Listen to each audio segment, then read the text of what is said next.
চোখ রাখবো আবহাওয়ার খবরের দিকে, কারণ আজ থেকে ফের তাপমাত্রা একটু একটু করে বাড়বে এবং বুধ ও বৃহস্পতিবারের মধ্যে 3 থেকে 5 ডিগ্রি পর্যন্ত তাপমাত্রা চড়বে বলেই জানাচ্ছে হাওয়া অফিস।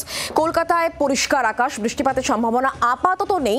পূর্ব মেদিনীপুর এবং দক্ষিণ 24 পরগনায় বিক্ষিপ্ত বৃষ্টিপাত হতে পারে বলেই জানাচ্ছে হাওয়া অফিস।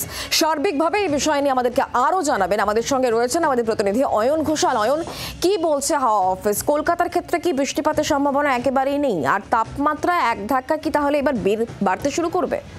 দেখো, দক্ষিণবঙ্গে এই সপ্তাহে আর বৃষ্টি নেই। আজকে সোমবার, আগামী অন্তত শনি রবিবার পর্যন্ত যে উপগ্রহ চিত্র দেখা যাচ্ছে তাতে কলকাতা সহ দক্ষিণবঙ্গে বৃষ্টিপাত প্রায় নেই বললেই চলে।